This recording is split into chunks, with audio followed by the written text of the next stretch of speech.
哇 ！JPEX 單嘢又有新花生食啦！之前拉咗80個人，估唔到咁快手就起訴咗16個，聽落就好似啲電視劇咁，一單牽涉好多人嘅大案。今次被起訴嘅呢16個人，乜水都有，有集團嘅核心人物，即係話係揸 fit 嗰班，又有場外交易所 OTC 嘅相關人士，可能係幫手散貨或者收錢嘅，仲有啲係傀儡戶口持有人，即係啲人頭幫手洗黑錢嘅。聽個名都覺得複雜。單嘢今日喺東區法院開庭審啦。最爆嘅係差佬叔叔仲鎖定咗3個走佬嘅大佬同埋骨幹成員，已經出咗紅色通緝令通緝佢哋，擺明就係要將成個集團連根拔起啊！你睇下，單嘢到尋日下晝5點已經收到超過2700個苦主報案，涉款超過16億銀。哇！真係天文數字嚟。差佬叔叔都話要慢慢查，因為牽涉太多戶口、文件同埋電子嘢。之後仲會揾埋專家同證監會一齊跟進，隨時仲會拉多啲人。港反起訴嗰16個人，6個係集團核心，罪名搭羅漢咁多，咩串謀詐騙、洗黑錢、妨礙司法公正，仲有條新嘅法例話欺詐地及或罔顧實情地誘使他人投資虛擬資產。聽個名都覺得罪大惡極。另外7個場外交易所嘅人就告詐騙、洗黑錢同埋一樣嘅誘使投資虛擬資產，仲有3個人頭就告洗黑錢。重頭戲嚟啦！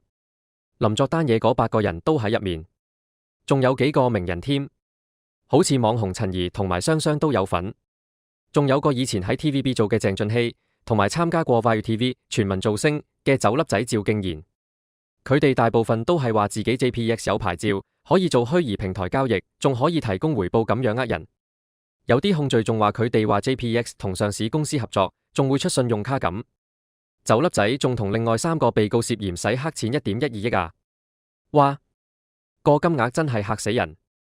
睇下林作單嘢嗰8個被告個名單：鄭俊熙、前 TVB 藝員蕭永謙、林作、無業、陳詠儀、網紅陳怡、區偉基、趙敬賢、酒粒仔、店務助理梁以雙、網紅雙雙同埋何紀文。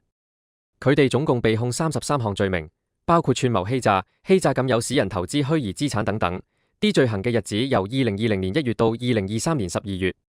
時間都幾長喎。差佬叔叔話已經揸住班大佬嘅身份同埋犯罪證據，會繼續追查，唔排除會拉多啲人。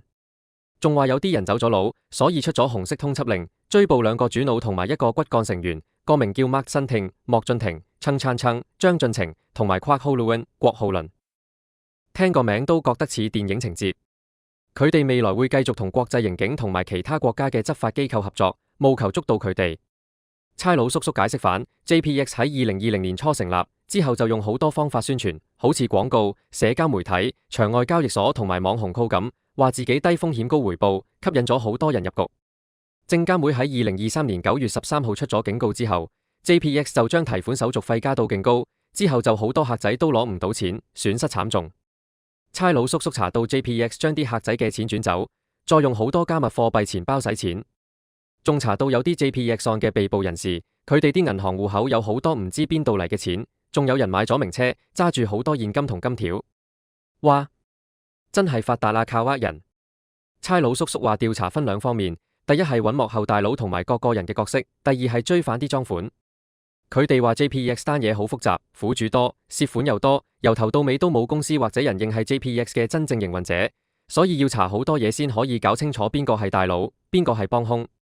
過去2年，差佬叔叔問咗好多苦主同證人，睇咗好多文件，好似公司註冊、銀行開戶同埋交易記錄咁，仲分析咗好多電子嘢，想查出唔同人扮演嘅角色同埋揾犯罪證據。仲有啊，單嘢牽涉好多銀行戶口同埋加密貨幣戶口。差佬叔叔要花好多時間先可以搞清楚 JPEX 點運作同埋啲黑錢點流走。佢哋仲話呢單嘢唔同傳統嘅金融詐騙，因為涉及新興嘅虛擬貨幣交易市場同埋好多加密貨幣轉移，所以要揾埋好多唔同領域嘅專家同埋證監會合作，務求查個水落石出。今次單嘢，差佬叔叔仲第一次引用咗喺2023年4月1號生效嘅打擊洗錢及恐怖分子資金籌集條例第53字條例告啲人。條例話，如果有人為咗呃人投資虛擬資產而作出欺詐或者唔理事實嘅失實陳述，就係犯法，一經定罪，最高可以罰款100萬同埋坐7年監。